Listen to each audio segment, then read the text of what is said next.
හරි ඕගොල්ලන්ට දීලා තියෙනවා පළවෙනි MCQ පේපර් එක. ඒතකොට ඒක අපි ඩිස්කස් කරන්න යන්නේ. අපි බලමු පළවෙනි ප්‍රශ්නේ ඉඳන් ප්‍රශ්න 50. එතකොට මේකේ සමහර ප්‍රශ්න අපි තනින් තන කතා කරා. ඒ හැර අනිකුත් ඒ ටික අපි කතා කරලා තියෙන්නේ. එතකොට අනිත් ප්‍රශ්න ටික තමයි අපි දැන් සාකච්ඡා කරන්නේ. හරි. දැන් මේකේ පළවෙනි ප්‍රශ්නේ අපිට කියනවා සරල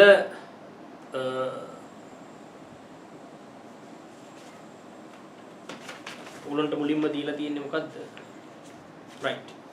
සරල ත්‍රිසංයුජ ඇනායනයක් සෑදිය හැකි මූලද්‍රව්‍යයක ඉලෙක්ට්‍රෝන වින්‍යාසය මොකක්ද කියලා අහනවා. හරි. සරල ත්‍රිසංයුජ ඇනායනයක්. සරල ත්‍රිසංයුජ ඇනායනයක්. උදාහරණයක් මම නිකන් සරලව ගත්තොත් අපි නිකන් හිතමු x කියලා මූලද්‍රව්‍යයක් ඉන්නවා. x කියලා මූලද්‍රව්‍යයක් ගමු. එතකොට මේ x කියන මූලද්‍රව්‍යය හිතන්න ත්‍රිසංයුජ ඇනායනයක් හදනවා. එහෙනම් ඒ අදාළ ඇනායනය කවුද? x3 නේ. x3 එයා තමයි අදාළ ඇනායනය වෙන්නේ. ඉතින් අන්න ඒ විදිහට මේ වගේ ත්‍රිසංයුජ ඇනායනයක් හදන්න පුළුවන් මූලද්‍රව්‍යයක ඉලෙක්ට්‍රෝන වින්‍යාසය මොකක්ද කියලා අහන්නේ මේ දීලා තියෙන උත්තර වලින්. දැන් අපිට මේ ඉලෙක්ට්‍රෝන වින්‍යාස නේ අපිට මේ දීලා තියෙන්නේ. ඒතර අපිට පුළුවන් මේ ඉලෙක්ට්‍රෝන වින්‍යාස බලලා ඒකට අදාළ මූලද්‍රව්‍ය හඳුනා ගන්න. දැන් අපිට ඉලෙක්ට්‍රෝන වින්‍යාසය දන්නවා නම් අපිට පුළුවන් ඒකට අදාළ මූලද්‍රව්‍ය හඳුනා ගන්න. තේරුණාද? අපිට කියලා තියෙනනේ මේ මූලද්‍රව්‍ය සරල ත්‍රිසංයුජ ඇනායනයක් සැටි මූලද්‍රව්‍යයක ඉලෙක්ට්‍රෝන වින්‍යාසය. අහන්න. ඒතර අපි ඉලෙක්ට්‍රෝන වින්‍යාස කිහිපයක් දීලා තියෙනවා. ඒතර අපිට හැකියාවක් තියෙනවා මොකද්ද? ඒ අදාළ මූලද්‍රව්‍ය මොනවද කියලා අඳුන ගන්නත් ඒ වගේ කාටද ත්‍රිසංයුජ ඇනායන හදන්න පුළුවන් කියලා හොයාගන්න පුළුවන්. හරි. දැන් මේකේ බලන්න මේ අපිට 5 දිනෙන්නේ දීලා තියෙන්නේ. උත්තර 5ක් තියෙනවා. ඒතර 5න් ඔයගොල්ලන්ට පැහැදිලි මේ 3 4 5 හරි 3 4 5 පිළිතුරු ගත්තාම ඒ මූලද්‍රව්‍ය 3 4 5න් 3 4 5 පිළිතුරු වලින් අදහස් වෙන නැත්තම් ඒ වාගෙන් නැත්තම් ඒවට අනුරූප වෙන මූලද්‍රව්‍ය ගත්තොත් ඒගොල්ලෝ D ගුණයට අයිති මූලද්‍රව්‍ය නේ. ඒගොල්ලෝ D ගුණයට අයිති මූලද්‍රව්‍ය. ඇයි ඒ හොඳට බලන්න ඒගොල්ලොන්ගේ ඉලෙක්ට්‍රෝන වින්‍යාස ගත්තාම මොකද්ද? ඒගොල්ලොන්ගේ D උපශක්ති මට්ටමක් ඉන්නවා. පැහැදිලිද? ඒතොර D ගුණයේ ඉන්නේ සීලොම දෙන ලෝහ. તો ලෝහ ඇනායන හදන්නේ නැහැ. තේරුණාද? එතකොට 3 4 5 උත්තර 3 ගත්තොත් ඒ උත්තර තුනෙන්ම අදහස් වෙන්නේ D ගුණයේ මූලද්‍රව්‍ය. නේ? ඒ උත්තර තුනෙන්ම අදහස් වෙන්නේ D ගුණයේ මූලද්‍රව්‍ය තුනකට අදාළ වෙන ඉලෙක්ට්‍රෝන වින්‍යාස. 3 4 5 උත්තර 3 ගත්තොත් ඒ තුනට අදාළ මූලද්‍රව්‍ය ගත්තොත් ඒවා D ගුණයට අයිති මූලද්‍රව්‍ය. තේරුණාද? එතකොට ඒගොල්ලෝ ඇනායන හදන්නේ නැහැ නේ. ඒ නිසා අපිට 3 4 5 පිළිතුරු අයින් කරලා දාන්න පුළුවන්. මොකද ඒගොල්ලෝ D ගුණයේ මූලද්‍රව්‍ය. නේ? මොකද D උපශක්ති මට්ටම් තියෙනවනේ. තුන් දෙනාටම D උපශක්ති මට්ටම් තියෙනවා. එහෙනම් D ගුණයේ මූලද්‍රව්‍ය. ඔයගොල්ලෝ ඇනායන හදන්නේ නැහැ. ඒ නිසා 3 4 5 පිළිතුරු අපිට ඉවත් කරලා දාන්න පුළුවන්. ඊළඟට පළවෙනි පිළිතුර සහ දෙවෙනි පිළිතුර.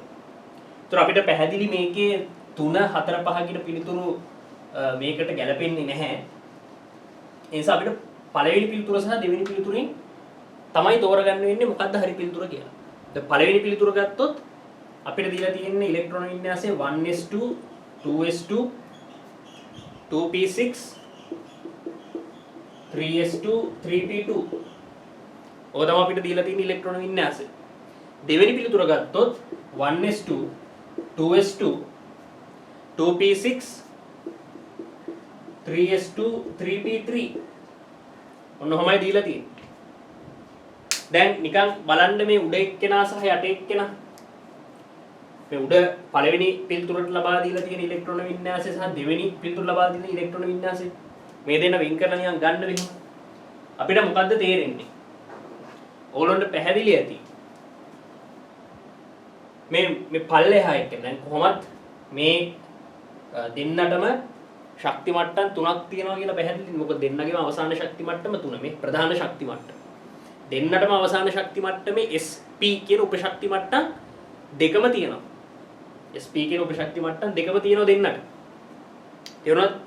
හැබැයි මේ පළවෙනි එක්කෙනා ගත්තොත් බලන්න 2 2 4 4 6 10 10 2 12 2 14යි. පළවෙනි එක්කෙනාගේ ඉලෙක්ට්‍රෝන වින්‍යාසය 14යි. ඒතොර ඊට අනුරූප මූලද්‍රව්‍ය පරමාණු ක්‍රමාංකයත් 14යි. හරි? අපි දන්නවා 14 කියන්නේ කවුද? සිලිකන්. නේ? ඒතොර මෙයාගෙන් දිස් වෙනවා අදහස් වෙනවා සිලිකන්. හරිද? සිලිකන් කියන මූලද්‍රව්‍ය. පල්ලෙහ එක්කෙන ගත්තොත් 2 2 4 4 6 10 10 12 3 15යි. කවුද 15 කියන්නේ? ෆොස්ෆරස්. ඒතොර මට කියන්න මේ දෙන්නාගෙන් කවුද ඇනායන හදන්නේ? කවුද ඇනායන හදන්නේ? අපි සිලිකන් ඇනායන හදන්නේ නැහැ. සිලිකන් ඇනායන හදන්නේ නැහැ. තේරුණාද? අපි දන්නවා සිලිකන් ටිකක් මේ අපි සිලිකන් ගැන කොහොමද කතා කරනවා? ඔයගොල්ලෝ ෆිසික්ස් වල කතා කරනවා සිලිකන් ගැන අර්ධ සන්නායකයට තේදිනේ. මේ ඉලෙක්ට්‍රොනික්ස් වල සිලිකන් ගැන කතා කරනවා.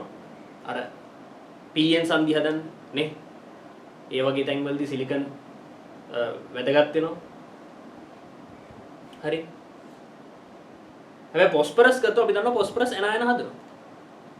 ඒතර ෆොස්ෆරස් තේරුම් ගන්න පස්වන කාණ්ඩයට අයිති වෙන්නේ පස්වන කාණ්ඩේ ෆොස්ෆරස් තු උඩින් ඉන්නේ නයිට්‍රජන්. ඒතර නයිට්‍රජන් N3- කියලා ඇනායනයක් හදනවා. N3-. ඒ වගේම තමයි ෆොස්ෆරස්ටත් පුළුවන් මොකක් කරන්නද? P3- හදන්න. තේරුණාද? P3- හදන්න පුළුවන්. හරි දැන් නයිට්‍රජන් නයිට්‍රයිඩ් හදපු නිසා ෆොස්ෆරස් P3- හදනවා කියන තර්කෙ නෙමෙයි මෙතන තියෙන්නේ. දැන් මේ කොහොමද මේ ෆොස්ෆරස්ට අදාළ ඉලෙක්ට්‍රෝන වින්‍යාසය ගත්තොත් එයාගේ අවසාන ශක්ති මට්ටමේ මොකද්ද? ඉලෙක්ට්‍රෝන ඔක්කොම 5ක් තියෙනවා. හැබැයි අවසාන උපශක්ති මට්ටම P උපශක්ති මට්ටම. ඒ P උපශක්ති මට්ටමේ ඉලෙක්ට්‍රෝන 3ක් ඉන්නවා. ඒතකොට තේරුම් ගන්න මෙයා මේ ඉලෙක්ට්‍රෝන 3 පිට කරගත්තොත් අවසාන ශක්ති මට්ටමේ ඉතුරු වෙන්නේ S උපශක්ති මට්ටමක ඉන්න ඉලෙක්ට්‍රෝන දෙන්න විතරයි. එතකොට S උපශක්ති මට්ටමක් ස්ථායී වෙන්නේ එයාට පුරව ගන්න පුළුවන් උපරිම ඉලෙක්ට්‍රෝන සංඛ්‍යාව එයා තියාගත්තහම පවත්වාගත්තහම එතකොට මේ අවසාන P ශක්ති මට්ටමේ තියෙන ඉලෙක්ට්‍රෝන 3 ෆොස්ෆරස් ඉවත් කරගත්තා කියලා කියන්නේ ෆොස්ෆරස්ගේ අවසාන ශක්ති මට්ටමේ ඉතිරි වෙන්නේ S උපශක්ති මට්ටමේ ඉලෙක්ට්‍රෝන දෙක විතරයි. එතකොට අවසාන ශක්ති මට්ටම වන S ගත්තොත් Sට තියාගන්න පුළුවන් උපරිම ඉලෙක්ට්‍රෝන සංඛ්‍යාව තියාගෙන ඉන්නවා කියලා කියන්නේ ඒ අවස්ථාවේදී එම ප්‍රවේදය ස්ථායී තත්ත්වයේ පවතී. ඒ කියන්නේ P3- කියන්නේ ස්ථායී. ෆොස්ෆරස් P3- හදන්නේ ඇයි? ස්ථායී ඉලෙක්ට්‍රෝන වින්‍යාසයක් ගන්න ඕන නිසා. නේ? ස්ථායී ඉලෙක්ට්‍රෝන වින්‍යාසයක් ගන්න ඕන නිසා. දැන් කොහොමද ඉලෙක්ට්‍රෝන පිට කරනවා නම් වියුග්ම ඉලෙක්ට්‍රෝන තමයි දෙන්න ඕන. යුගලනයේ වෙච්ච ඉලෙක්ට්‍රෝන කඩලා දෙන්න බෑනේ. තේරුණාද? හැබැයි ෆොස්ෆරස්ට හැකියාවක් තියෙනවා බන්ධන 5ක් හදාගන්න. මොකද PCl5 වගේ ප්‍රභේද හදනවනේ. දැන් නයිට්‍රජන්ට ඒ හැකියාව නැහැ. ෆොස්ෆරස්ට තියෙනවා. PCl5 වගේ ඒවා හදන්නේ එයාට අර sp3d මුහුම්කරණය හදාගන්න පුළුවන්. ඒ කියන්නේ මෙයාට හිස් d කාක්ෂික තියෙනවා. මේ S උපශක්ති මට්ටමේ ඉන්න එක ඉලෙක්ට්‍රෝනයක් උත්තේජිත තත්ත්වයට පත් කරාම මොකද වෙන්නේ? අර පරමාණු උත්තේජනය වුණාම මේ S උපශක්ති මට්ටමක තියෙන ඉලෙක්ට්‍රෝනය D කාක්ෂිකයකට යනවා. එතන ඔක්කොම ගත්තොත් වියුග්ම ඉලෙක්ට්‍රෝන නැත්නම් යුගලනයේ නෝ තනි ඉලෙක්ට්‍රෝන ඔක්කොම 5ක් තියෙනවා. ඒකයි මෙයාට PCl5 වගේ බන්ධන 5ක් හදාගන්න පුළුවන්. කොහොම නමුත් මෙයා ඉලෙක්ට්‍රෝන 3ක් පිට කරනවා ස්ථායී. එයි මෙයාගේ S උපශක්ති මේ ඉලෙක්ට්‍රෝන 3 අයින් වුණා කියලා කියන්නේ S වල ඉන්න ඉලෙක්ට්‍රෝන දෙක තමයි ඉතුරු වෙන්නේ. ඉතින් S වලට තියාගන්න පුළුවන් ඒ කියන්නේ එයාට උපරිම ස්ථායී තත්ත්වය ඇති කරගන්න පුළුවන් වෙන්නේ මේ S උපශක්ති මට්ටමේ ඉලෙක්ට්‍රෝන දෙකක් තියාගත්තොත් නේ. දෙකයිනේ කොහොමද උපරිමව තියාගන්න පුළුවන්. ඉතින් අන්න ඒ තත්ත්වෙටපත් වෙනවා මෙයා ඉලෙක්ට්‍රෝන 3 අයින් කරාට පස්සේ. කියන්නේ P3- හැදුවට පස්සේ. නිසා ෆොස්ෆරස් P3- හදනවා. දැන් සිලිකන්ට එහෙම හැකියාවක් නැහැ. නමුත් සිලිකන්ට අර ෆොස්ෆරස් වගේම තමයි මේ සාමාන්‍යයෙන් ඉලෙක්ට්‍රෝන 8ක් එයාට තියාගන්න පුළුවන් කිව්වට එකම එක අවස්ථාවක් තියෙනවා එතනදී සිලිකන් පෙන්වනවා එයාට 8කට වඩා තියාගන්න පුළුවන් කියලා. ඔයාලා දන්නවනම් අර මේ සිලිකන් ටෙට්‍රාක්ලෝරයිඩ් ජල විච්ඡේදනය ඒක මෙතෙන්ට කතා කරන්නත් අවශ්‍ය දෙයක් නෙමෙයි. සිලිකන් ටෙට්‍රාක්ලෝරයිඩ් ජල විච්ඡේදනයේදී සැලිසිලික් අම්ලය සහ HCl හදනවා. ඒතකොට මේ ප්‍රතික්‍රියාවට දාලා යාන්ත්‍රණයේ තියෙන්නේ. ඒක කොහොමද වෙන්නේ කියලා අපිට පියවරෙන් පියවර පැහැදිලි කරන්න පුළුවන්. එහෙම පැහැදිලි කරද්දී අපිට පැහැදිලි සිලිකන්ට මොකද්ද? උපරිම 8ක් නෙමෙයි. එතනදී කොහොමත් එයා බන්ධන 5ක් වගේ හදා ගන්නවා. තේරුණාද? සිලිකන්ටත් ඒ වගේ හැකියාවක් පෙන්වනවා. ඒතොර අපි දැන්ට ඉගෙන ගන්න මට්ටමින් අපිට සිලිකන් ඒ වගේ 8කට වඩා ඉලෙක්ට්‍රෝන තියා ගන්න නැත්නම් බන්ධන 5ක් වගේ හදන අවස්ථාවක් තියෙනවා කියලා හොඳටම පැහැදිලි කරන්න පුළුවන් තැනක් තමයි අර සිලිකන් ටෙට්‍රාක්ලෝරයිඩ් ජල විච්ඡේදනය. තේරුණාද? රයිට්. එහෙනම් මේකේ ත්‍රිසංයෝජනයක් හදන්නේ කවුද? උත්තරේ 2. දැන් ඔයගොල්ලෝ පැහැදිලි 3 4 5 හරියන්නේ නැහැ. D උපශක්ති මට්ටම් තියෙන. ඒගොල්ලෝ D ගුණයට අයිති වෙන කට්ටිය. ඒගොල්ලෝ ඇනායන හදන්නේ. ඒස 3 4 5 අයින් කරලා දාන්න පුළුවන්. පළවෙනි දෙවෙනි උත්තර දෙක ගත්තොත් පළවෙනි උත්තරේට අදාළ වෙන මූලද්‍රව්‍ය සිලිකන්. හරිද?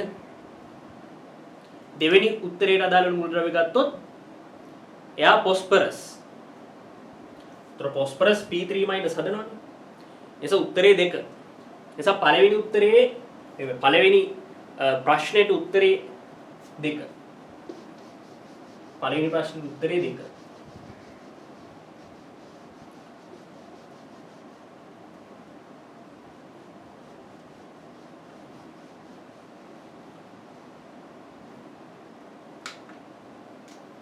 හරි.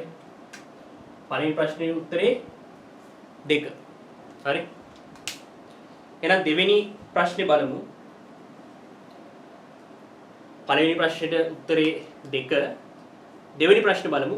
ඉලෙක්ට්‍රෝනයක් ඉවත් කිරීම වඩාත්ම දුෂ්කර වන්නේ මින් කවරකින්ද? හරිද? ඉලෙක්ට්‍රෝනයක් ඉවත් කිරීම වඩාත්ම දුෂ්කර වෙන්නේ මින් කවරකින්ද? ඔය දීලා තියෙන ප්‍රභේද වලින් ඉලෙක්ට්‍රෝනයක් ඉවත් කරන එක වඩාත්ම අපහසු වෙන්නේ කාගේද කියලා අහන්නේ.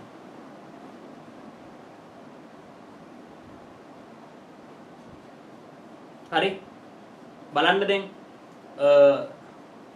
අපිට දීලා තියෙන ප්‍රභේද තමයි සෝඩියම් ප්ලස් දීලා තියෙනවා. තව පොටෑසියම් ප්ලස් දීලා තියෙනවා. මැග්නීසියම් 2 ප්ලස් දීලා තියෙනවා. තව අපිට Br මයිනස් දීලා තියෙනවා. ඊට අමතරව ක්‍රිප්ටන් අපිට දීලා තියෙනවා. ක්‍රිප්ටන් උච්ච වායුව දීලා තියෙනවා. මේ කට්ටියගෙන් ඉලෙක්ට්‍රෝනයක් ඉවත් කිරීම වඩාත්ම අපහසු වෙන්නේ කාගේද කියලා අහන්න. පැහැදිලිද? කාගේද කියලා අහන්න. දැන් ඕන අපිට දැන් මෙහෙම අදහසක් ගන්න පුළුවන්. දැන් තේරුම් ගන්න මේ Br මයිනස් ගන්නකො. Br මයිනස් ඕගොල්ලන්ට එක විදියක් මෙහෙම හිතන්න පුළුවන්. දැන් මේ Br මයිනස් ටික ඉස්සරහට ගමු. දැන් Br මයිනස් වල පොඩ්ඩක් ඉස්සරහට ගමු. ඒතර Br මයිනස් කියලා කියන්නේ යාට ඍණාරෝපණයක් තියෙන්නේ. Br මයිනස් ගත්තොත් එයාට ඍණාරෝපණයක් නේ තියෙන්නේ. දැන් එයාට ඍණාරෝපණයක් තිබීම එක්තරා විදිහකට මේ අර එයාට වැඩි බරක් ඒක. දැන් බ්‍රෝමීන් මොකද්ද වෙන්නේ? අපි දන්නවා හැලජන, ෆ්ලෝරින්, ක්ලෝරින්, බ්‍රෝමීන්, අයඩීන් මේ හතර දෙනාම ස්ථායි වෙන්න ඉලෙක්ට්‍රෝන ලබා ගැනීමක් තමයි කරන්නේ. ඒ කියන්නේ අවසාන ශක්ති මට්ටමේ තියාගන්න පුළුවන් උපරිම ඉලෙක්ට්‍රෝන සංඛ්‍යාව පවත්ත ගන්න මේගොල්ලෝ කරන්නේ ඉලෙක්ට්‍රෝනයක් ලබා ගන්න. ඒ නිසා සාපේක්ෂව අපි දන්නවා ෆ්ලෝරින් වගේ කෙනෙක්ගේ විදුලින්තාව එයාගේ තමයි විදුලින්තාව ඉහළම වෙන්නේ. ඇයි ඒගොල්ලෝ ඉලෙක්ට්‍රෝන ලබාගෙන උපරිම ස්ථායි තත්ත්වයටපත් වෙනවා. ඒගොල්ලෝ ඉලෙක්ට්‍රෝන ලබා ගැනීමක් තමයි සිද්ධ කරන්නේ. ඉතින් බ්‍රෝමීන් උත් ඉලෙක්ට්‍රෝනයක් ලබාගෙන තමයි ස්ථායි තත්ත්වයටපත් වෙන්නේ. දැන් නිකන් හිතන්න සෝඩියම්, පොටෑසියම්, මැග්නීසියම් වගේ S ගුණයේ ලෝහ ගත්තොත් ඒගොල්ලෝ ඉලෙක්ට්‍රෝන පිට කරලා තමයි ස්ථායි වෙන්නේ. හරි? අර අවසාන ශක්ති මට්ටමේ මේ උපරිම ඉලෙක්ට්‍රෝන සංඛ්‍යාවක් තියාගෙන උච්ච වායු ඉලෙක්ට්‍රෝන වින්‍යාසය පවත්ත ගන්න S ගුණයේ ලෝහ ගත්තොත් ඒගොල්ලෝ ඉලෙක්ට්‍රෝන පිට කිරීමක් සිද්ධ වෙනවා. අපි දන්නවා කොහොමද ලෝහ ඉලෙක්ට්‍රෝන පිට කිරීමක් තමයි සිද්ධ කරන්නේ. ස්ථායි වෙන්නේ. අලෝහ ගත්තොත් ඉලෙක්ට්‍රෝන ලබා ගැනීම. ඒ වගේ දැන් Br මයිනස් නුත් මොකද්ද මේ කරලා තියෙන්නේ? Br minus. Br මයිනස් කරලා තියෙන්නේ බ්‍රෝමීන් ගත්තොත් බ්‍රෝමීන් ඉලෙක්ට්‍රෝනයක් ලබාගෙන උච්ච වායු වින්‍යාසයකටපත් වෙලා තියෙනවා. හරි එහෙමපත් වුණාට පස්සේ එයාට තියෙන උච්ච වායු වින්‍යාසය එතකොට එයා හදනවා ඇනායනයක් බ්‍රෝමීන් හදනවා ඇනායනයක් ඒ ඇනායනය තමයි Br- කියලා කියන්නේ. හැබැයි තේරුම් ගන්න දැන් මොකද්ද වෙන්නේ? බ්‍රෝමීන් ඉලෙක්ට්‍රෝනයක් ලබාගෙන තමයි Br- හදන්නේ. හරි බ්‍රෝමීන් ඉලෙක්ට්‍රෝනයක් ලබාගෙන තමයි Br- හදන්නේ. එතකොට මේ බ්‍රෝමීන් පරමාණුව ඉලෙක්ට්‍රෝනයක් ලබා ගන්නවා කියලා කියන්නේ තේරුම් ගන්න Br පරමාණුව ඇතුළේ ඉලෙක්ට්‍රෝන ඉන්නවා. නේ? බ්‍රෝමීන් පරමාණුව ඇතුළේ ඉලෙක්ට්‍රෝන ඉන්නවනේ. එතකොට ඒ ඉලෙක්ට්‍රෝන වලාවක් සහිත ඒ පරමාණුව ගත්තාම ඒ පරමාණුව ඇතුළට තමයි මේ ඉලෙක්ට්‍රෝන එන්නේ. එතකොට ඇතුළට එන්නේ ඉලෙක්ට්‍රෝනය. හැබැයි ඇතුළේ ඉන්නවා ඊට සාපේක්ෂව වැඩි ඉලෙක්ට්‍රෝන සංඛ්‍යාවක්. ඒතර අපි දන්නවා ඍණාරෝපණ විකර්ෂණය කරනවා. ඒතර මොකද වෙන්නේ? මේ ඉලෙක්ට්‍රෝනේ බ්‍රෝමීන් පරමාණු ඇතුළට ගන්න උත්සාහ කරද්දිම අර ඇතුළේ ඉන්න බ්‍රෝමීන් පරමාණු ඇතුළේ ඉන්න ඉලෙක්ට්‍රෝන විසින් මේ ඉලෙක්ට්‍රෝනට විකර්ෂණයක් ඇති කරනවා. පැහැදිලිද? දැන් මෙයා ස්ථාය වෙන්න කොහොම හරි අමාරුවෙන් ওই විදිහට ඉලෙක්ට්‍රෝනයක් ගන්නවා තමයි. නමුත් තේරුම් ගන්න අර මොකද්ද? මේ ඉලෙක්ට්‍රෝනේ ඇතුළට එද්දිම ඇතුළේ ඉන්න ඉලෙක්ට්‍රෝන එයාට විකර්ෂණයක් ඇති කරනවා. ඒක සරල කාරණයක්. ඒක තේරුම් ගන්න පුළුවන්. ඉතින් අන්න ඒ தත්ත්වයක තමයි Br- ඉන්නේ. අර Br- වලට අලුතෙන් ආපු ඉලෙක්ට්‍රෝනය අර අනිත් අයගේ විකර්ෂණයේ මැද්දේ තමයි ඉන්නේ. ඒ නිසා Br- වලින් ඉලෙක්ට්‍රෝනයක් පිට වෙනවා කියලා කියන්නේ ඒක අපහසු දෙයක් නෙමෙයි. ඇයි? Br- වලට වැඩියෙන් ආපු ඉලෙක්ට්‍රෝනෙත් ඇතුලේ අපහසුයෙන් තමයි ඉන්නේ. ඇයි? ඒක ඇතුලේ හිමිකාරීත්වය දරන අර සීලුම ඉලෙක්ට්‍රෝන විසින් මෙයාට විකර්ෂණයක් ඇති කරලා තියෙන්නේ. ඒතොර කිසිම කියන්නේ එයා එතකොට මේ කිසිම දෙයක් හිතන්නේ නැතුව ඕනම වෙලාවක මොකද්ද? මේ ඉලෙක්ට්‍රෝනේ පිට කරලා දාන්න පුළුවන්. ඇයි ඒක පිට කරන එක හොඳයි. හරි. තේරුණාද? පිට කරාට පස්සේ ආපහු අර සාපේක්ෂ අවස්ථා ඉලෙක්ට්‍රෝන වින්‍යාසෙට Br- ආපහු Brටම එනවා. ඒතොර එයාට උච්ච වායු වින්‍යාසෙ නැති වෙලා යනවා. නමුත් අර තේරුම් ගන්න මේ ඇතුළට ඉලෙක්ට්‍රෝනයක් පොල්තෙන් ගන්නවා කියන්නේ ඇතුළේ ඉන්න ඉලෙක්ට්‍රෝන එයාට විකර්ෂණය කරනවානේ. නේ? පොල්තෙන් ඉලෙක්ට්‍රෝනයක් ඇතුළට ගද්දි ඇතුළේ ඉන්න ඉලෙක්ට්‍රෝන විසින් විකර්ෂණයක් සිද්ධ කරනවා ඒ ඉලෙක්ට්‍රෝනට. ඉලෙක්ට්‍රෝනේව එපා කියලා කියනවා. ඒ ඍණාරෝපණනේ. මොකද මේ ඉලෙක්ට්‍රෝනේ ඉන්නේ ඍණාරෝපණ තියෙන ගොඩක. දැන් මෙයා එක ඉලෙක්ට්‍රෝන. නමුත් බ්‍රෝමීන් ගත්තොත් එයාගේ ඉලෙක්ට්‍රෝන වින්‍යාසය කීයද? බ්‍රෝමීන් ගත්තොත් 35යි. මේ කියන්නේ පරමාණු ක්‍රමාංකය 35යි. පරමාණු ක්‍රමාංකයේ 35 කියලා කියන්නේ උදාසීන බ්‍රෝමීන් පරමාණු ඉලෙක්ට්‍රෝන 35ක් ඉන්නේ. ඒතකොට මේ එක ඉලෙක්ට්‍රෝනයක් එන්නේ ඉලෙක්ට්‍රෝන 35ක් ඉන්න තැන. එකට 35 අනුපාතය. ඒතකොට ඉලෙක්ට්‍රෝන 35ක් විසින් මෙයාට විකර්ෂණයක් සිද්ධ කරනවා. එසා Br- වල අර අලුතෙන් ආපු ඉලෙක්ට්‍රෝන ඉන්නේ ටික ප්‍රෙෂර් එකකින්. විකර්ෂණයකින් තමයි ඉන්නේ අනිත් අයත් එක්ක. එසා ඕනම වෙලේක එයා අයින් වෙලා යන එක ගැන අපිට තරක් කර ඉන්න ඕනේ නැහැ. එසා Br- වලින් ඉලෙක්ට්‍රෝනයක් ඉවත් වෙනවා කියලා කියන්නේ ඒක කරන්න අමාරු දෙයක් නෙමෙයි. දැන් මෙතන අපෙන් අහන්නේ මේ ඉලෙක්ට්‍රෝන ඉවත් කිරීම වඩාත් දුෂ්කර වෙන්නේ කාගෙද කියලානේ. ඒතර Br- වලින් ඉලෙක්ට්‍රෝනයක් ඉවත් වෙනවා කියලා කියන්නේ ඒක දුෂ්කර කාර්යයක් නෙමෙයි මේක නෝ අපිට පැහැදිලි වෙනවානේ. Br- වලින් ඉලෙක්ට්‍රෝනයක් ඉවත් වෙනවා කියන්නේ ඒක දුෂ්කර කාර්යයක් නෙමෙයි. ඒක එයාට ලේසියෙන්ම කරන්න පුළුවන් දෙයක්. මොකද එයාට වෙන්නේ ඍණාරෝපණයක් වැඩියෙන් ඉලෙක්ට්‍රෝනයක් ඇවිල්ලා තියෙන්නේ. ඒතර ඍණාරෝපණ ගණත් ඉහළ ගිහිල්ලා තියෙන්නේ නේ. ඒතර මොකක්ද වෙන්නේ? ඒක සමතේකටපත් කරන්නේ එයා ඕන වෙලෙක මේක ඉලෙක්ට්‍රෝනයක් ඉවත් කරගෙන. කියන්නේ ගත්ත ඉලෙක්ට්‍රෝනය අපෝ ඉවත් කරනවා. එසා Br- වලින් ඉලෙක්ට්‍රෝනයක් ඉවත් කරන එක දුෂ්කර දෙයක් නෙමෙයි. ඒ නිසා මෙයාව ගන්න බෑ. Br- අපිට පිළිතුරක් හැටියට ගන්න බෑ. හරිද? ඊළඟ කාරණේ මේ sodium plus potassium plus magnesium 2 plus ඒ තුන් දෙනා ගැන අපිට මොනවද කියන්න පුළුවන්? තේරුම් ගන්න ඒගොල්ලෝ ධනාරෝපිතයි. Sodium plus potassium plus magnesium 2 plus ගත්තොත් ධනාරෝපිතයි. ධනාරෝපිතයි කියලා කියන්නේ ඒගොල්ලන්ට ඉලෙක්ට්‍රෝන ඌණයි කියන එක. ඇයි? ඒගොල්ලෝ ස්ථායි වෙන්න ඕන නිසා සෝඩියම් පොටෑසියම් නම් එක ඉලෙක්ට්‍රෝන ගන්න පිට කරා. මැග්නීසියම් නම් ඉලෙක්ට්‍රෝන දෙකක් පිට කරා. ඇයි? උච්ච වායු වින්‍යාසයක් ගන්න ඕන නිසා. නමුත් දැන් එහෙම පිට කරලා ඒගොල්ලෝ හදපු කැටායන නැත්තම් ධනායන දිහා බලද්දී අපිට පැහැදිලි වෙන්නේ මොකද්ද? ඒගොල්ලන්ට ඉලෙක්ට්‍රෝන ඌණයි. ඉතින් ඉලෙක්ට්‍රෝන ඌණ ප්‍රභේදයකට මොකද්ද? පහසුවෙන්ම ඉලෙක්ට්‍රෝන ගන්න පුළුවන්. ඉලෙක්ට්‍රෝන උණ ප්‍රභේදයකට පහසුවෙන්ම ඉලෙක්ට්‍රෝන ගන්න පුළුවන්. ඒ සමේ sodium plus potassium plus magnesium 2 plus කියන කට්ටියට මොකද්ද? පහසුවෙන් ඉලෙක්ට්‍රෝන ගන්න පුළුවන්. ඒ කියන්නේ සාපේක්ෂව මේගොල්ලෝගේ විද්‍යුලින්තාව ඉහළයි. කාට සාපේක්ෂවද කියන එක නෙමෙයි. ඒ කාට සාපේක්ෂවද කියන එක ඕනේ නැහැ. මේගොල්ලෝ ගැන විතරක් හිතුවහම අපිට පැහැදිලි වෙන්නේ මොකද්ද? මේගොල්ලෝට ධනාරෝපණ තියනවා කියලා කියන්නේ මේගොල්ලෝගේ යම්කිසි ඉහළ විද්‍යුලින්තාවක් තියෙනවා. හරි ඇයි මේ ධනාරෝපණය නෙමෙයි? ඔක්සිකරණාංකයේ මේ දෙන්නගේ ධන 1යි ආරෝපණයක් ධන 1 ධන 1 තමයි තියෙන්නේ. මැග්නීසියම්ගේ ඔක්සිකරණාංකය මෙතන ධන 2යි ආරෝපණයක් ධන 2යි. හරි. එතකොට අර ඉහළ ධනාරෝපණයක් ඒගොල්ලන්ට තියෙනවා. ඒ කියන්නේ ඒගොල්ලෝ ඕනම වෙලේක ඉලෙක්ට්‍රෝනයක් ගන්න බැඳිලා ඉන්නවා. ඒගොල්ලෝ කැමැත්තෙන් ඉලෙක්ට්‍රෝනයක් ගැනීම තමයි සිද්ධ කරන්නේ. දැන් Br- නම් කැමැත්තෙන් ඉලෙක්ට්‍රෝන පිට කිරීම තමයි සිද්ධ කරන්නේ. හැබැයි මේ තුන් දෙනා කැමැත්තෙන් ඉලෙක්ට්‍රෝන ලබා ගැනීම තමයි සිද්ධ කරන්නේ. ඉතින් කැමැත්තෙන් ඉලෙක්ට්‍රෝන ලබා ගැනීමක් සිද්ධ කරන කෙනෙක් කැමැත්තෙන් ඉලෙක්ට්‍රෝන පිට කරන්නේ නේ. එහෙනම් sodium plus potassium plus magnesium 2 plus කියන තුන් දෙනා ගත්තොත් ඔය තුන් දෙනා මොකද්ද වෙන්නේ? ඉලෙක්ට්‍රෝන වඩාත් හොඳින් ලබා ගැනීමක් තමයි සිද්ධ කරන්නේ. ඒ නිසා මේ තුන් දෙනා කිසිම විටක ඉලෙක්ට්‍රෝන පිට කරන්නේ නැහැ. ඒ නිසා මේ තුන් දෙනාගෙන් ඉලෙක්ට්‍රෝන පිට කරනවා නම් තේරුණාද? මේ තුන් දෙනාගෙන් ඉලෙක්ට්‍රෝන පිට කරනවා නම් ඒක අපහසු කාර්යයක්. ඒ මේ තුන් දෙනා ඉලෙක්ට්‍රෝන ගන්න තමයි බලාගෙන ඉන්නේ. ඉලෙක්ට්‍රෝන ඌන නිසා. හරි? එහෙම තත්ත්වයක මේ තුන් දෙනා ඉන්නේ. ඉතින් එහෙම තත්ත්වයක ඉන්න මේ තුන් දෙනා කිසිම විටක ඉලෙක්ට්‍රෝන තව පිට කරන්න බලන්නේ නැහැ. දැනටමත් ඉලෙක්ට්‍රෝන ඌනයි. ඒ නිසා ඉලෙක්ට්‍රෝන ගන්න බලන්නේ. පිට කරන්න බලන්නේ නැහැ. ඒ නිසා මේ තුන් දෙනාගෙන් ඉලෙක්ට්‍රෝන පිට කරන එක සාපේක්ෂව අපහසුයි.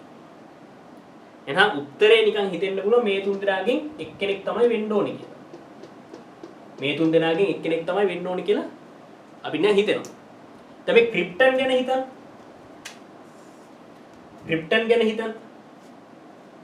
ක්‍රිප්ටන් ගැන හිතුවම අපිට මොකද්ද කියන්න පුළුවන්? ක්‍රිප්ටන් කියලා කියන්නේ උච්ච වායුවක්. තේරුණාද? ක්‍රිප්ටන් කියලා කියන්නේ උච්ච වායුවක්. එතකොට තේරුම් ගන්න උච්ච වායුවක් ඉලෙක්ට්‍රෝන පිට කිරීමක් බලාපොරොත්තු වෙන්නේ නැහැ, ලබා ගැනීමක් බලාපොරොත්තු වෙන්නේ නැහැ. තේරුණාද? දැන් මෙතන මේ ප්‍රශ්නේ පුරාවට අපි දකින දෙයක් තියෙනවානේ මොකද්ද? එක්කෝ එක ප්‍රභේදයක් ඉලෙක්ට්‍රෝන ගන්නමයි බලන්නේ. අනිත් ප්‍රභේද බලන් ඉන්නේ ඉලෙක්ට්‍රෝන පිට කරන්නමයි. දැන් Br- පිට කරන්නමයි බලාගෙන ඉන්නේ ඉලෙක්ට්‍රෝන. මේ තුන් දෙනා ඉලෙක්ට්‍රෝන ගන්නමයි බලාගෙන ඉන්නේ. එතකොට තේරුම් ගන්න ඉලෙක්ට්‍රෝන ගන්නම බලන් ඉන්න කට්ටියගෙන් තමයි ඉලෙක්ට්‍රෝන පිට කරන්නම අමාරු. එසා අපි මේ උත්තර පහෙන් යම්කිසි කොටාසයක් අපි බෙදලා වෙන් කරා නම් මේගොල්ලෝ බලාගෙනම ඉන්නේ ඉලෙක්ට්‍රෝන ගන්නමයි කියලා. ඒගොල්ලෝ තමයි ඉලෙක්ට්‍රෝන වඩා දුර්වලව පිට කරන්නේ. ඒ කියන්නේ අපිට වඩා දුෂ්කර කාර්යයක යෙදෙන්න වෙනවා එයාගෙන් ඉලෙක්ට්‍රෝන පිට කරන්න. එහෙනම් මේ ප්‍රශ්නට අදාළ පිළිතුර තියෙන්නේ එන්න එතන. මේ ප්‍රශ්නයට අදාළ පිළිතුර තියෙන්නේ අන්න එතන. වඩාත්ම ඉලෙක්ට්‍රෝන පිට කිරීමට දුෂ්කර. හරි? කාණ්ඩේ කොට්ටාසය ඇතුලේ තමයි මේ පිළිතුර තියෙන්නේ. පැහැදිලිද? තේරුම් ගන්න. දැන් ක්‍රිප්ටන් ගත්තාම මොකද වෙන්නේ? එයා කිසිම පැත්තකට කියන්නේ එක පැත්තකටවත් ඒ කියන්නේ දැන් එයා ඉලෙක්ට්‍රෝන ලබා ගන්න බලන්නෙත් නැහැ පිට කරන්න බලන්නෙත් නැහැ. එයා අතරමැදි කෙනෙක්. හරි? අපි කියනවා සාමාන්‍යයෙන් මේ මොකද්ද? උච්ච වායු තමයි ප්‍රථම අයනීකරණ ශක්තිය. පළමු අයනීකරණ ශක්තිය. පළමු අයනීකරණ ශක්තිය වැඩිම උච්ච වායුව. ඇයි ඒ උච්ච වායු ඉලෙක්ට්‍රෝන වින්‍යාසයක් ඒගොල්ලොන්ට තියෙනවනේ කියන්නේ. ඒගොල්ලොන්ට තියෙන උපරිම ස්ථායි ඉලෙක්ට්‍රෝන වින්‍යාසයට අවසාන ශක්ති මට්ටමේ තියාගන්න පුළුවන් උපරිම ඉලෙක්ට්‍රෝන ගන්න ඒගොල්ලෝ තියාගෙන ඉන්නවා. හරි? ඒක තමයි ඒගොල්ලෝගේ ප්‍රථම අයනීකරණ ශක්තිය වඩාත්ම ඉහළ වෙන්නේ. හරි? නමුත් මෙතන ඉන්නේ ඔක්කොමලා මේ මූලද්‍රව්‍ය නෙමෙයිනේ. දැන් නිකන් හිතන්න මේ ක්‍රිප්ටන් එක අනිත් ඔක්කොමලා සාමාන්‍ය උදාසීන පරමාණු දුන්න කියන්නේ උදාසීන මූලද්‍රව්‍ය දුන්න කියන්නේ. ඒතකොට අපිට අග්ගාල කියන්න පුළුවන් ඉලෙක්ට්‍රෝන පිට කරන්න අමාරු ක්‍රිප්ටන්ගෙන් කියලා. නමුත් මෙතන එහෙම නැහැ. මොකද ක්‍රිප්ටන්ට වඩා තවත් ප්‍රබල හේතු තියෙන කට්ටිය ඉන්නවා මෙතන ඉලෙක්ට්‍රෝන පිට කරන්න කැමති නැති. විශේෂයෙන්ම ධනාරෝපිත කට්ටිය. හරි? අන්න රයිට්. එතකොට ක්‍රිප්ටන් කියන්නේ අර ඉලෙක්ට්‍රෝන පිට කරන්න වල්ල කෙනෙකුත් නෙමෙයි ගන්න බලන කෙනෙකුත් නෙමෙයි. ඒතරොත් කියන්නේ ඉලෙක්ට්‍රෝනයක් යට දෙන්නත් අමාරුයි ගන්නත් අමාරුයි. නේ? එයා ඉලෙක්ට්‍රෝන වෙන කෙනෙක්ට දෙන්නේ ඇයි? දුන්නොත් එයාගේ ස්ථායි වින්‍යාසය නැති වෙලා යනවා. ඉලෙක්ට්‍රෝනයක් ගත්තොත් ඒත් ස්ථායි වින්‍යාසය නැති වෙලා යනවා. ඒ නිසා මෙයා කොහෙටවත් නැහැ. මෙයා ඉලෙක්ට්‍රෝන ගන්නමයි බලාගෙන ඉන්නේ. ඉලෙක්ට්‍රෝන පිට කරන්නමයි බලාගෙන කොහෙටවත් නැහැ. ඒ නිසා මෙයාව ගන්නත් බෑ. මොකද මෙයාට වඩා ප්‍රබල හේතු තියෙන කට්ටිය මෙතන ඉන්නවා. එහෙනම් මේ තුන් දෙනාගෙන් එක්කෙනෙක් වෙන්න ඕනේ. දැන් ওই තුන් දෙනාගෙන් එක්කෙනෙක් නම් ඒ තුන් දෙනා කවුද? දැන් මේක MCQ ප්‍රශ්න නිසා ඔයගොල්ලන්ට ඉක්මනට මේක තර්කේ ගොඩනගලා ඉක්මනට පිළිතුර ගන්න හැකියාව තියෙන්න ඕනේ. මම මේ කෙමින් පැහැදිලි කරන්නේ උත්තරේට කොහොමද ළඟා වෙන්නේ කියලා. මේ තුන් දෙනාගෙන් කොහොමද අපි තෝරගන්නේ? තේරුම් ගන්න මේ තුන් දෙනාගෙන් විද්‍යුත් ඍණතාව වැඩිම එක්කෙනා ගමු. ඇයි විද්‍යුත් ඍණතාව වැඩිම එක්කෙනා තමයි ඉලෙක්ට්‍රෝන හැම වෙලේම ගන්න බලන් ඉන්නේ. ඒතකොට එයාගෙන් තමයි තව ඉලෙක්ට්‍රෝන පිට කරන්න අමාරුම වෙන්නේ. දැන් විද්‍යුත් ඍණතාව ඉහළයි කියලා කියන්නේ එයා හැම වෙලේම උත්සාහ කරනවා මොකද ඉලෙක්ට්‍රෝන ලබා ගන්න. එහෙනම් එයා ඉලෙක්ට්‍රෝන පිට කරන්න කැමති නැහැ. එසම මේ තුන් දෙනාගෙන් මොකද්ද? මේ තුන් දෙනාගෙන් විද්‍යුත් ඍණතාව ඉහළම කෙනා ගත්තොත් මේ තුන් දෙනාගෙන් විද්‍යුත් ඍණතාව ඉහළම කෙනා ගත්තොත් එයා තමයි ඉලෙක්ට්‍රෝන හොඳටම ගන්න බලන්නේ. සහ එයා තමයි ඉලෙක්ට්‍රෝන වඩාත්ම දුෂ්කරව පිට කරන්නේ. ඒ කියන්නේ අපිට ලොකු වෙහසක් ගන්න වෙනවා එයාගෙන් ඉලෙක්ට්‍රෝනක් පිට කරන්න.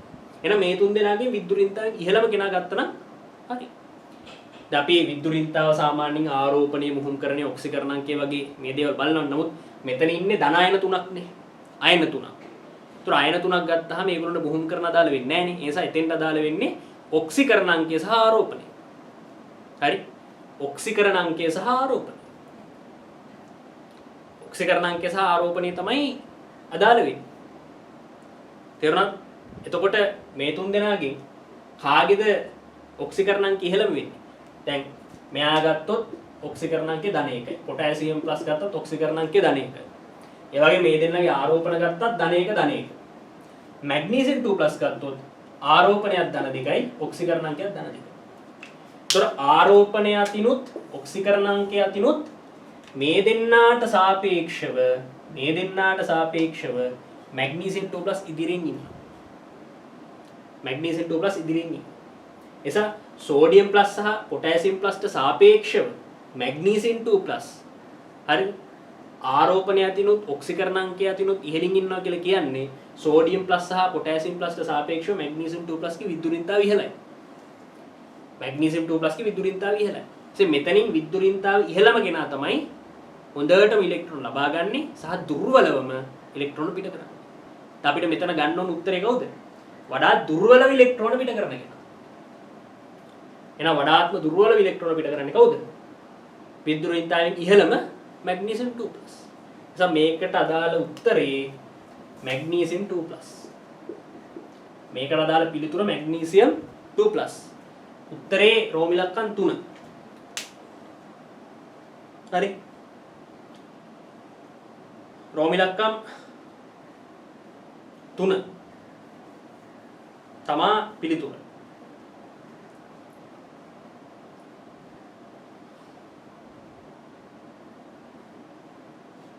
රෝම ඉලක්කම් 3. දැන් කෙනෙක් මෙහෙම හිතන්නත් පුළුවන්. දැන් අපිට ওই විදිහට තර්ක කරලා උත්තරේ ගන්න පුළුවන් නේ. හරි. ওই විදිහට තර්ක කරලා උත්තරේ ගන්න පුළුවන් නේ. මෙහෙම හිතන්නත් පුළුවන්. මේගොල්ලොන්ට අනුරූප උච්ච වායු ඉලෙක්ට්‍රෝන වින්‍යාස ටික ලියා ගන්න. ඒක 100% නිවැරදිම ක්‍රමයක් නෙමෙයි. නමුත් ඒ ක්‍රමයටත් සාමාන්‍යයෙන් හිතන්න පුළුවන් MCQ නිසා. හරි. දැන් ක්‍රිප්ටන් කියන්නේ ක්‍රිප්ටම්ම තමයි. ක්‍රිප්ටන්ට අදාළ උච්ච වායුවක් නෑ නේ. එයා කොහොමද උච්ච වායුව? එයා ක්‍රිප්ටන්ම තමයි. තේරුණාද? එයා ක්‍රිප්ටන්ම තමයි. Br- කියලා කියන්නේ Br- වලට අදාළ ඉලෙක්ට්‍රෝන වින්‍යාසය ගත්තොත් ඒත් ක්‍රිප්ටන්ම තමයි. හරි. ක්‍රිප්ටන් කියන්නේ ක්‍රිප්ටන්මනේ. හැබැයි Br- කියලා කියන්නේ එයාට අනුරූප ඉලෙක්ට්‍රෝන වින්‍යාසයේ තියෙන උදාසීන පරමාණු ගත්තොත් එයා ක්‍රිප්ටන්. හරි. Br- ට අනුරූප ඉලෙක්ට්‍රෝන වින්‍යාසය දරන උදාසීන පරමාණු ගත්තොත් එයා ක්‍රිප්ටන්. හැබැයි තේරුම් ගන්න මෙතනදී මෙයාත් ක්‍රිප්ටන් මෙයාත් ක්‍රිප්ටන්.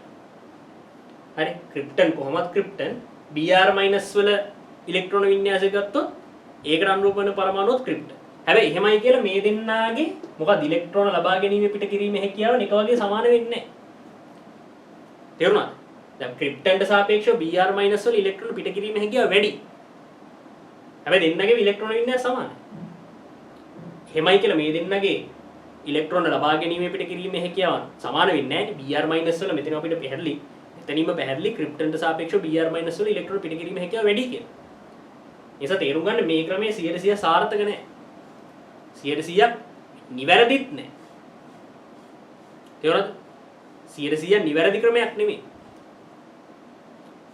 100% නිවැරදි ක්‍රමයක් නෙමෙයි. තේරුම් ගන්න. හරි? නමුත් කෙනෙක්ට ඕන එහෙම හිතලා බලන්න පුළුවන් MCQ නිසා. නමුත් දැන් නිකන් හිතන්නකො මේ දෙන්නගේ වඩාත්ම ඉලෙක්ට්‍රෝන පිට කිරීමේ හැකියාවක් තියෙන්නේ කාටද කියලා කවුරු හරි හිතලා බලලා මේ ඉලෙක්ට්‍රෝන වින්‍යාස අනුව ඊට අනුරූප උදාසීන පරමාණු දෙක අරගෙන දෙන්නගේ හරි අනේ දෙන්නටම එකම ඉලෙක්ට්‍රෝන වින්‍යාසෙනේ එහෙනම් එකම හැකියාවනේ තියෙන්නේ කියලා මේ දෙන්නාගෙන් නේද මේ දෙන්නගේ ඉලෙක්ට්‍රෝන පිට කිරීමේ හැකියාවන් සමානයි කියලා උත්තරේ ගත්ත කියන්නෝ කියන්නේ එතනම වැරදිනේ. එසා අර උච්ච වායු අර ඉලෙක්ට්‍රෝන වින්‍යාස මේගොල්ලෝ ඉලෙක්ට්‍රෝන වින්‍යාස අනුරූප මේ උච්ච වායු මොනවද කියලා ලියාගෙන එතනින් උත්තරේ ගන්න එක සාර්ථක ක්‍රමයක් නෙමෙයි. මොකද එහෙම ගත්තත් අර ඇතුලේ සාපේක්ෂව වෙනස් වෙන යම් හේතු තියෙනවා. හරි? දැන් මැග්නීසියම් 2+ වලට අදාළ ඉලෙක්ට්‍රෝන වින්‍යාසය දරන්නේ කවුද? මැග්නීසියම් 2+ වලට අනුරූප වෙන උච්ච වායු ඉලෙක්ට්‍රෝන වින්‍යාසය දරන එක්කෙනා කවුද? ආගන්. ආගන්. තේරුණාද? එයා ආගන්. පොටෑසියම් ප්ලස් ගත්තොත් එයාට අනුරූප වෙන්නේ පොටෑසියම් ප්ලස්ට අනුරූප වෙන්නේ කවුද? එයාට අනුරූප වෙන්නේ ක්‍රිප්ටන්. දැන් හතරවෙනි කාණ්ඩේ කියන්නේ එයාට අනුරූප වෙන්නේ ක්‍රිප්ටන්. මැග්නීසියම් 2+ ට ආගන්, පොටෑසියම් ප්ලස් ට ක්‍රිප්ටන්. හරි? ඊට සෝඩියම් ප්ලස් ගන්නවා.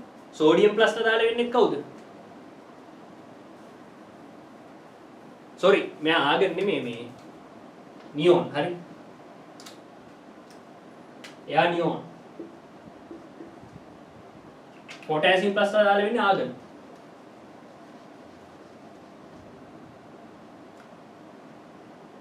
හරිද? දැන් ක්‍රිප්ටන් කොහොමද ක්‍රිප්ටන් Br- ගත්තොත් ඒක ඉලෙක්ට්‍රෝනයක් ගත්තාම ඒත් ක්‍රිප්ටන්. මැග්නීසියම් 2+ ගත්තොත් ඉලෙක්ට්‍රෝන දෙකක් පිට කරාම නියෝන්. හරි? මෙයා නියෝන්. පොටෑසියම් ප්ලස් ගත්තොත් එයා ආගන් වෙනවා. සෝඩියම් ප්ලස් ගත්තොත් ඒත් නියෝන්ම තමයි. තේරුණාද? නියෝන්ම තමයි. පැහැදිලිද? එතකොට ඔතනින් අපිට පැහැදිලි වෙන්නේ මොකද්ද? ඔතනින් පැහැදිලි වෙන්නේ තේරුම් ගන්න දැන් අපි උච්ච වායු වලත් දන්න අනිත් කාරණේ මොකද්ද? කාණ්ඩයේ ඉහළ සිට පල්ලෙහාට යද්දි මොකද්ද වෙන්නේ? විද්‍යුත් රින්තාවකින්ද අඩු වෙනවා. කාණ්ඩයේ ඉහළ සිට පල්ලෙහාට යද්දි